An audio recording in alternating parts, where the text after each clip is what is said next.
আসসালামু আলাইকুম। সংবাদে আপনাদের সবাইকে স্বাগত জানাচ্ছি। আমি ফিরোজ তোহা। শুরুতেই সংবাদ শিরোনাম। বাংলাদেশের সর্বশেষ গুরুত্বপূর্ণ আপডেট সংবাদে আপনাকে স্বাগত। শুরুতেই সংবাদ শিরোনাম, এরপর বিস্তারিত।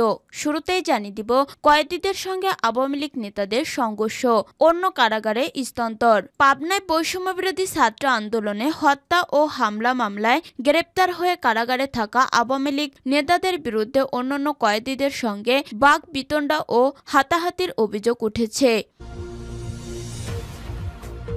এরপর জানিয়ে দিব, সীমান্তে ভারতীয় 2 নাগরিক আটক, পতাকা বৈঠকে ফেরত। কুষ্টিয়া দৌলতপুর সীমান্তে ভারতীয় 2 নাগরিককে আটক করেছে বর্ডার গার্ড বাংলাদেশ বিজিবি।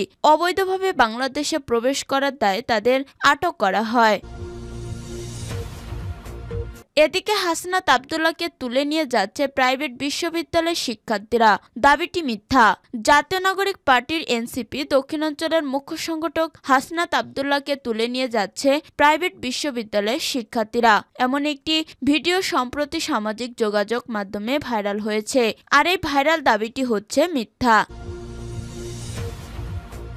এরপর জানিয়ে দিব, পদ্মা সেতু সহ অন্যান্য প্রকল্পে ভূমি অধিগ্রহণের দুর্নীতি, 23 জনের বিরুদ্ধে দুদকের মামলা। পদ্মা সেতু প্রকল্প সহ অন্য গুরুত্বপূর্ণ প্রকল্পের ভূমি অগ্রগ্রহণে সরকারি খাস জমি, অর্পিত সম্পত্তি ও অন্যান্য মালিকানাধীন সম্পত্তির ভুয়া কাগজপত্র তৈরি করে টাকা আত্মসাৎ করার অভিযোগে 23 জনের বিরুদ্ধে মামলা করেছে দুর্নীতি দমন কমিশন দুদক। এদিকে ময়মনসিংহের ডিসি অফিস ঘেরাও করে শিক্ষার্থীদের বিক্ষোভ। ময়মনসিংহের ডিসি অফিস ঘেরাও করে বিক্ষোভ করেছে এইচএসসি 25 ব্যাচের শিক্ষার্থীরা। বুধবার দুপুরে তাদের এই কর্মসূচি অনুষ্ঠিত হয়। বিক্ষোভ চলাকালে শিক্ষার্থীরা বিভিন্ন স্লোগান দিতে থাকে এবং অভিযুক্ত শিক্ষা প্রতিষ্ঠানগুলোর বিরুদ্ধে দ্রুত ব্যবস্থা গ্রহণের দাবি জানায়। এবং সর্বশেষ জানিয়ে দিব, ভারতের উপর প্রতিশোধমূলক শুল্ক আরোপের ঘোষণা ট্রাম্পের। ভারতসহ অন্যান্য দেশের আরোপ করা অন্তত অন্যায্য শুল্কের কঠোর সমালোচনা করেছেন আমেরিকার প্রেসিডেন্ট ডোনাল্ড ট্রাম্প। বুধবার কংগ্রেস ভাষণে ফের বিষয়টি আলোচনায় আনেন মার্কিন প্রেসিডেন্ট। এ সময় তিনি ভারতসহ অন্যান্য দেশগুলোর উপর প্রতিশোধমূলক শুল্ক কার্যকর করার ঘোষণা দেন। আগামী 2 এপ্রিল থেকে তার দেশ এই শুল্ক কার্যকর করবেন বলে জানান ট্রাম্প। প্রিয় দর্শক, এতক্ষণ শুনছিলেন সংবাদ শিরোনাম, এরপর বিস্তারিত। তবে তার আগে বন্ধু জানিয়ে দিন আপনি কোন স্থান থেকে আমাদের সংবাদটি দেখছেন এবং শুনছেন। জানিয়ে দিন এই সংবাদ সম্পর্কে আপনার মূল্যবান মতামত। আর বন্ধু, আপনি যদি আমাদের চ্যানেলে নতুন হয়ে থাকেন তাহলে ভিডিওটি দেখতে দেখতে চ্যানেলটি সাবস্ক্রাইব করে রাখুন, যাতে করে আমাদের পরবর্তী সংবাদগুলো সবার আগে আপনার কাছে পৌঁছে যায়। এবারে বিস্তারিত। কয়েদিদের সঙ্গে আওয়ামী লীগ নেতাদের সংঘর্ষ, অন্য কারাগারে স্থানান্তর। পাবনা বৈষম্যবিরোধী ছাত্র আন্দোলনে হত্যা ও মামলা গ্রেপ্তার হয়ে কারাগারে থাকা আওয়ামী লীগ নেতাদের বিরুদ্ধে অন্যান্য কয়েদিদের সঙ্গে বাকবিতণ্ডা ও হাতাহাতির অভিযোগ উঠেছে। এ ঘটনায় অভিযুক্ত 5 আসামিকে শাস্তিস্বরূপ অন্য জেলার কারাগারে স্থানান্তর করা হয়েছে। অভিযুক্ত 5 জনে আওয়ামী লীগ ও তার অঙ্গ সংগঠনের নেতা। বুধবার 5 মার্চ বিকেলে পাবনা জেলা কারাগারের জেল সুপার মোহাম্মদ ওমর ফারুক এই তথ্য নিশ্চিত করেছেন। এর আগে অশোভন আচরণ ও কারাগারে বিশৃঙ্খলার অভিযোগে মঙ্গলবার 4 মার্চ বিকেলে তাদের রাজশাহী ও নওগাঁ কারাগারে স্থানান্তর করা হয়। অভিযুক্ত হলেন জেলা আওয়ামী লীগের তথ্য ও গবেষণা সম্পাদক অ্যাডভোকেট তৌফিক ইমাম খান, জেলা যুবলীগের আহ্বায়ক কমিটির সদস্য শেখ লালু, গয়েশপুর ইউনিয়ন পরিষদের সাবেক চেয়ারম্যান ও আওয়ামী লীগ নেতা মোতাহার হোসেন মোতাই ও আসাদুজ্জামান সুইট সহ অন্য আরেকজন। জেল সুপার মোহাম্মদ ওমর ফারুক জানান, বৈষম্যবিরোধী ছাত্র আন্দোলনে হত্যা ও হামলা মামলায় কারাগারে রয়েছে এসব আসামিরা। কয়েকদিন ধরেই তারা কারাগারে থাকা অন্য সাধারণ কয়েদিদের সঙ্গে খারাপ আচরণ করছিলেন। সবশেষ গত 3 মার্চ বিকেলে এই 5 কয়েদি কারাগারে অন্য কয়েদিদের সঙ্গে একইভাবে খারাপ আচরণ করেন এবং বাকবিতণ্ডায় জড়ায়। এক পর্যায়ে অন্য কয়েদিদের গায়ে হাত তোলেন তারা। পরে শাস্তি স্বরূপ কয়েদি তৌফিক ইমাম, শেখ লালু ও আসাদুজ্জামান সুইটকে রাজশাহী এবং মুতাই ও অন্যজনকে নওগাঁ জেলা কারাগারে স্থানান্তর করা হয়েছে। জেল সুপার মোহাম্মদ ওমর ফারুক আরও জানান, বিগত সময়ে তারা বাইরে যেমন বেপরোয়াভাবে কথাবার্তা বলেছিলেন ও চলছিলেন, কারাগারেও তেমনি বেপরোয়া হয়ে চলছিলেন। ফলে ঝামেলাটা বাধে। অন্য কয়েদিদের সঙ্গে অশোভন আচরণ ও কারাগারে বিশৃঙ্খলার অভিযোগে তাদের রাজশাহী ও নওগাঁ কারাগারে স্থানান্তর করা হয়েছে। সীমান্তে ভারতীয় 2 নাগরিক আটক, পতাকা বৈঠকে ফেরত। কুষ্টিয়ার দৌলতপুর সীমান্তে ভারতীয় 2 নাগরিককে আটক করেছে বর্ডার গার্ড বাংলাদেশ বিজিবি। অবৈধভাবে বাংলাদেশে প্রবেশ করার দায়ে তাদের আটক করা হয়। পরে বিএসএফ এর অনুরোধে পতাকা বৈঠকের মাধ্যমে আটক ভারতীয় 2 নাগরিককে ফেরত দেওয়া হয়। বুধবার 5 মার্চ দুপুরে এক প্রেস ব্রিফিংয়ে এই তথ্য জানান বিজিবি। আটককৃতরা হলেন আবু সাইদ 55 ও কালু হালদার 55।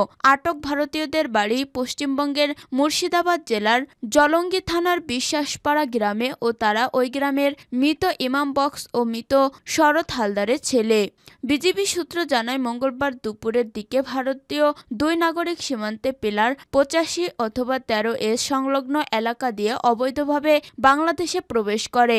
এ সময় 47 বিজিবি ব্যাটালিয়ন অধীনস্থ চিলমারি বিউপির টহল দল দৌলতপুর উপজেলা চিলমারি ইউনিয়নের আলিমডোবাগ মাঠ থেকে তাদের আটক করে। বিজিবির জিজ্ঞাসাবাদে আটক ভারতীয়রা জানান, ভুলবশত তারা সীমানা অতিক্রম করে বাংলাদেশে প্রবেশ করেছিল।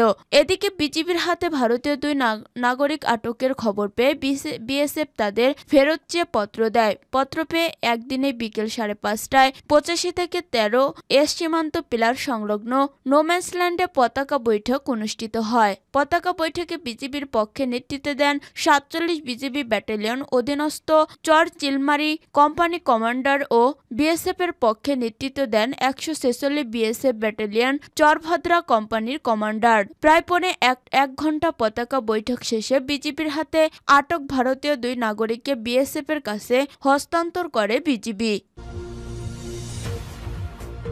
হাসনাত আব্দুল্লাহকে তুলে নিয়ে যাচ্ছে প্রাইভেট বিশ্ববিদ্যালয়ের শিক্ষার্থীরা, দাবিটি মিথ্যা।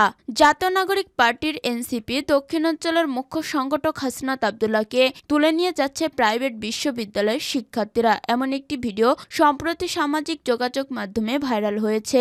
তবে দাবিটি সত্য নয় বলে জানিয়েছে ফ্যাক্ট চেকিং প্রতিষ্ঠান রিউমার স্ক্যানার। রিউমার স্ক্যানারের অনুসন্ধানে জানা যায়, প্রচারিত ভিডিওটি হাসনাত আব্দুল্লাহকে প্রাইভেট বিশ্ববিদ্যালয়ের শিক্ষার্থীরা তুলে নেওয়ার কোনো ঘটনা নয়, বরং পুরনো ও ভিন্ন ঘটনার ভিডিও দিয়ে আলোচিত দাবিটি প্রচার করা হয়েছে। এ বিষয়ে অনুসন্ধানের কথা কম নামক ইউটিউব চ্যানেলে গত 27 জানুয়ারি আপলোডকৃত একটি ভিডিও খুঁজে পাওয়া যায়। উক্ত ভিডিওর সাথে আলোচিত দাবির প্রচারিত ভিডিওর সাদৃশ্য লক্ষ্য করা যায়। ভিডিওটির বিষয় বিস্তারিত অনুসন্ধানে একই দিনে প্রকাশিত জাতীয় দৈনিকের ইউটিউব চ্যানেল থেকে পরিস্থিতি শান্ত করতে এসে বিপাকে হাসনাত শিরোনাম একটি ভিডিও পাওয়া যায়। ভিডিওর বিস্তারিত অংশ থেকে জানা যায়, এটি হাসনাত আব্দুল্লাহর 7 কলেজ ও ঢাকা বিশ্ববিদ্যালয়ের শিক্ষার্থীদের মধ্যকার উত্তেজনাকর পরিস্থিতি শান্ত করতে যাওয়ার ভিডিও। অর্থাৎ এটি একটি পুরনো ভিডিও যার সাথে হাসনাত আব্দুল্লাহকে প্রাইভেট বিশ্ববিদ্যালয়ের শিক্ষার্থীরা তুলে নেওয়ার কোনো সম্পর্ক নেই। এছাড়া প্রাসঙ্গিক কি-ওয়ার্ড সার্চ করে মূলধারার গণমাধ্যম ও নির্ভরযোগ্য সূত্রে সাম্প্রতিক সময়ে হাসনাত আব্দুল্লাহকে প্রাইভেট বিশ্ববিদ্যালয়ের শিক্ষার্থী তুলে নেওয়ার কোনো ঘটনার তথ্য খুঁজে পাওয়া যায়নি। সুতরাং সাম্প্রতিক সময়ে হাসনাত আব্দুল্লাহকে প্রাইভেট বিশ্ববিদ্যালয়ের শিক্ষার্থীরা তুলে নেওয়ার দাবিতে হাসনাতের গত জানুয়ারিতে ডাবি ও 7 কলেজের শিক্ষার্থীদের মধ্যে উত্তেজনাকর পরিস্থিতি শান্ত করতে যাওয়ার ভিডিও প্রচার করা হয়েছে, যা বিভ্রান্তিকর। পদ্মা সেতু সহ অন্যান্য প্রকল্পে ভূমি অধিগ্রহণের দুর্নীতি, 23 জনের বিরুদ্ধে দুদকের মামলা। পদ্মা সেতু প্রকল্প সহ অন্যান্য গুরুত্বপূর্ণ প্রকল্পের ভূমি অধিগ্রহণের সরকারি খাসজমি অর্পিত সম্মতি ও অন্যের মালিকানাধীন সম্পত্তির ভুয়া কাগজপত্র তৈরি করে টাকা আত্মসাৎ করার অভিযোগে 23 জনের বিরুদ্ধে মামলা করেছে দুর্নীতি দমন কমিশন দুদক। বুধবার 5 মার্চ মামলাটি দায়ের করা হয়। মামলায় তৎকালীন মাদারীপুর ভূমি হুকুম দখল কর্মকর্তা ও বর্তমানে জাতীয় মুক্তিযুদ্ধ কাউন্সিল ঢাকার সহকারী পরিচালক প্রমোদ রঞ্জন ঘটক ও 2 জন সার্ভেয়ার সহ 23 জনকে আসামি করা হয়েছে।